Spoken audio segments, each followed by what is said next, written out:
Ny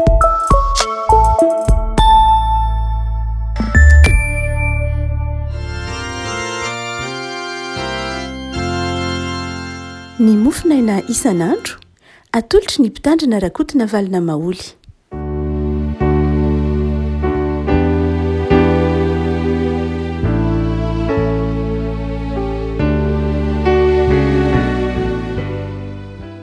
Mpifarevana no iara-banatsika hatratra ity talata fahavalo folo ny volana novambra ity. Ny mofinaina izay voalahatra hotsika dia ny bokyny Zefania. Zefania mpaminany toko fahatelo.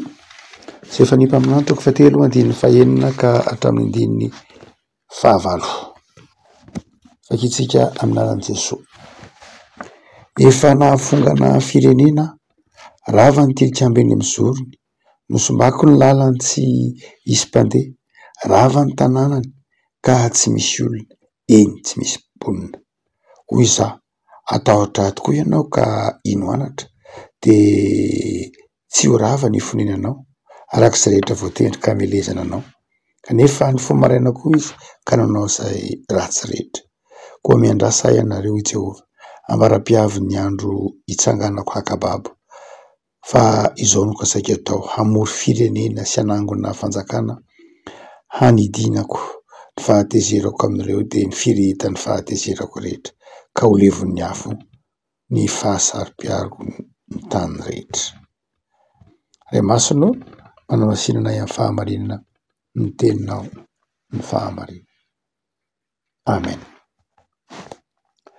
Vao tato-ato rehefa malala vokatry ny firoborobony ny ataontsika hoe fahalalahana sy ny demokrasia teto ambonin'ny tany. Satria ny rehefa niroborobo ny demokrasia, nateraky ny fahalalahana, nateraky ny zon'ny tsirairay, hiteny izay heveriny mba mampety azy dia ny analalaka ny fanehoan-kevitra. Ary tao anatin'izany dia nisy voambolana anankiray izay tato anatin'ny taona vitsivitsy izay mivoaka ny antsoina hoe politomania. Ny antsoina hoe politomania arak'izany anarana zany, resaka politika dia toe-tsaina izay nateraky ny fanaovana ho zava-dehibe ny politika tafahoatra loatra eo anivon'ny fisainan'ny olombelona. Politomania zany dia mety ho tahaka izao rivotra iainantsika amin'izao taonjato izao. Hazavaina amin'ny politika avokoa ny zavatra rehetra. Heverina fa ny zavatra rehetra dia politika avokoa. Ny politomania zany dia lay fametrahana ny politika ho fototra iorenan'ny zavatra rehetra no heverina fa misy politika daholo ny zavatra rehetra. Rahatray dia misy olona tratran'izany aretiny antsoina hoe politomania zany eo anivon'ny fiarahamonina.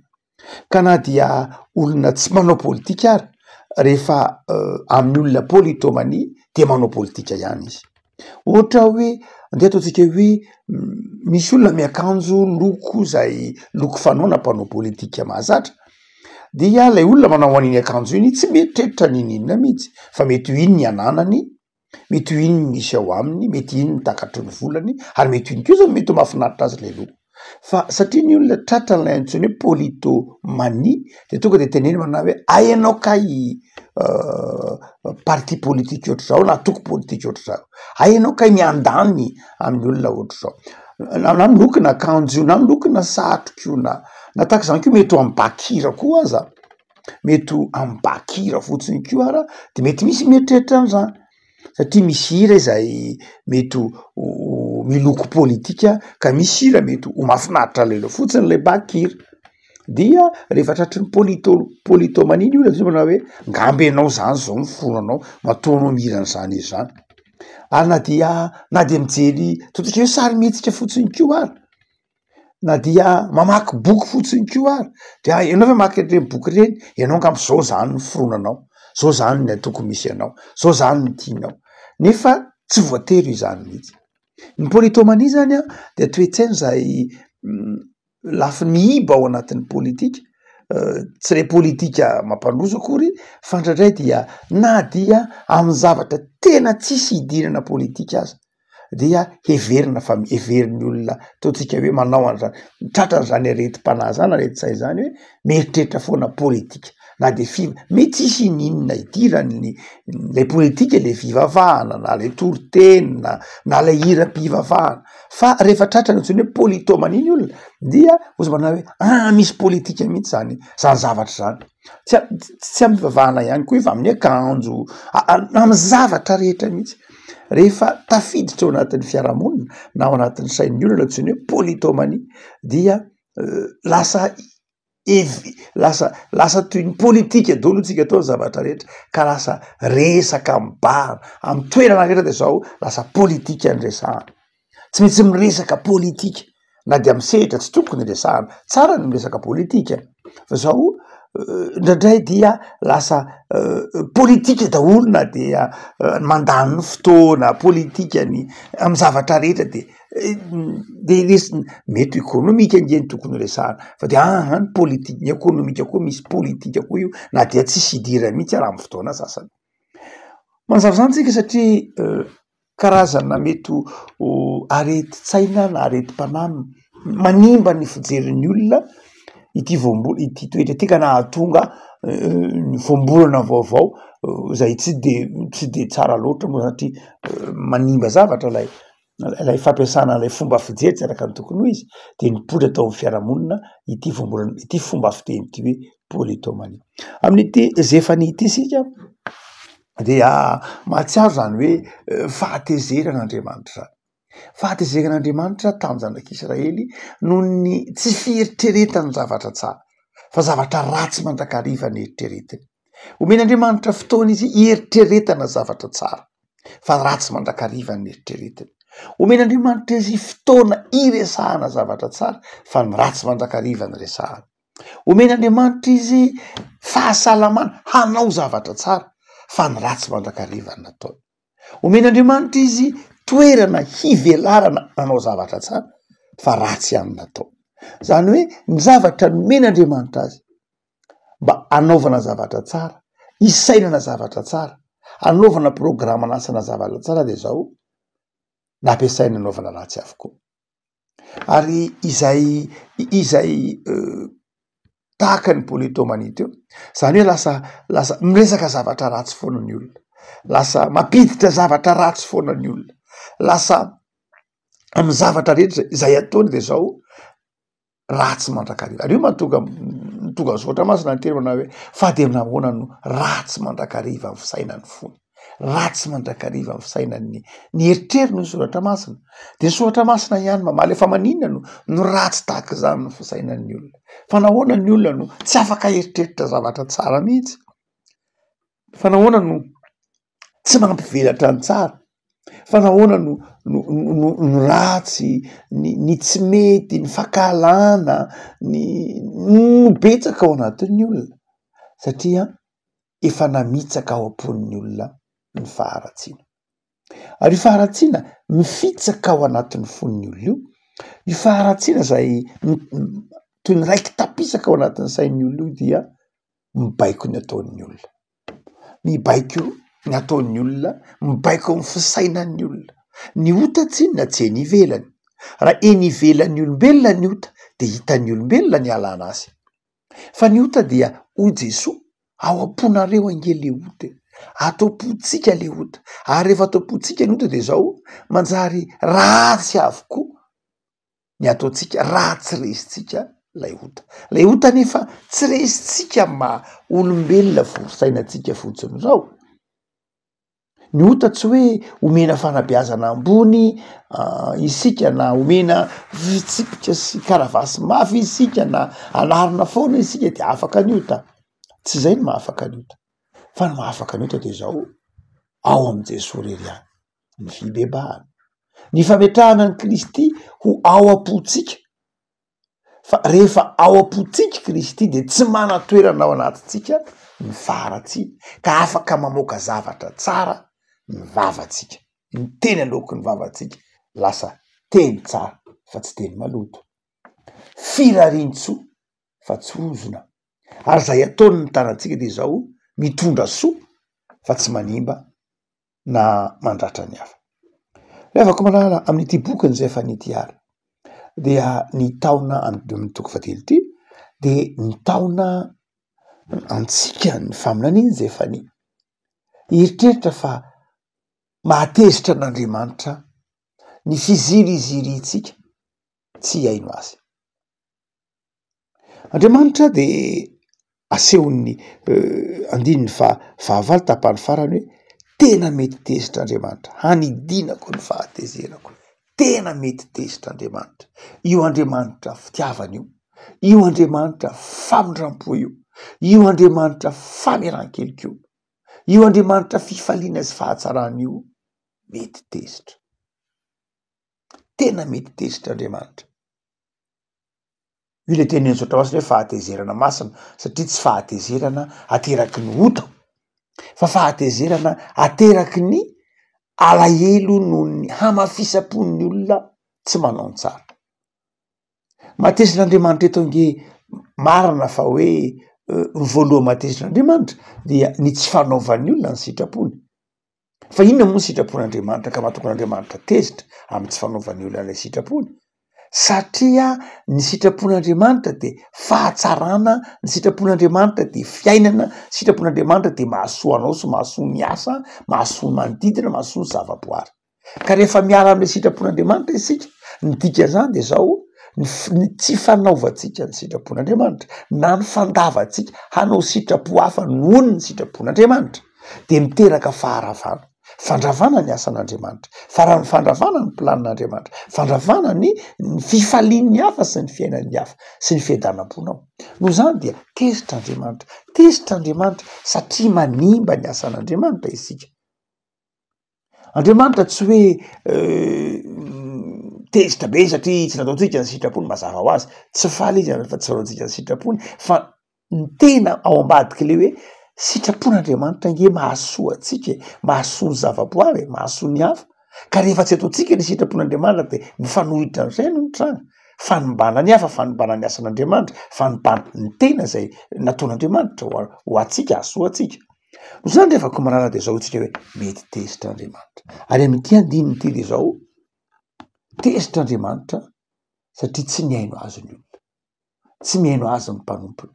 Efa nomena Andriamanitra ny vahaolana fa tsy mihaino ny olona, tsy mahay manararoatra maheo an'Andriamanitra. Andriamanitra eo mandrakariva fa tsy hain'ny olona ny mijery ny maheo an'Andriamanitra. Ary dia amin'ity andininy ity ara dia hoy ny tompo manao hoe za nge efa niteny hoe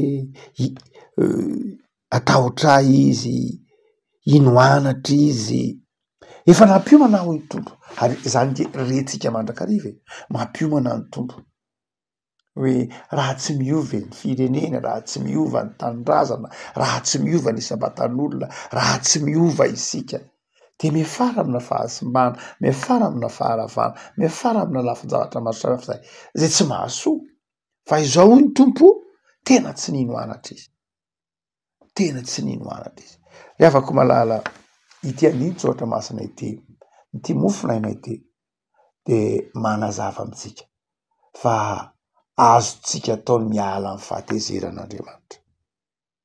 Inona ny fomba ialana amin'ny fahatezeran'Andriamanitra?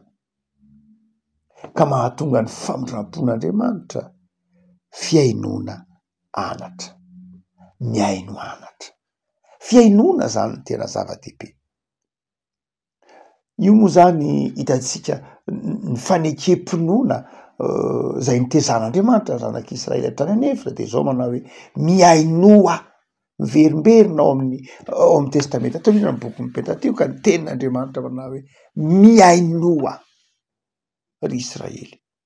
Io faningilana tsofina, io fiainonan'Andriamanitra io afako, io de mitondra fiainana sy fifaliana ao atsika.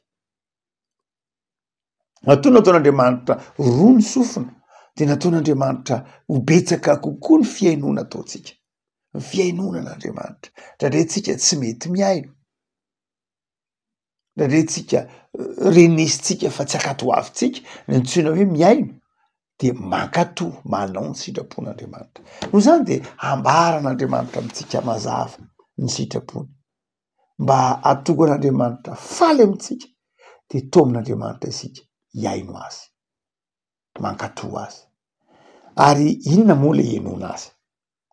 Nianatr'Andriamanitra, ny tenin'Andriamanitra, olona miaino anatra, zany hoe olona manaiky atoron'Andriamanitra.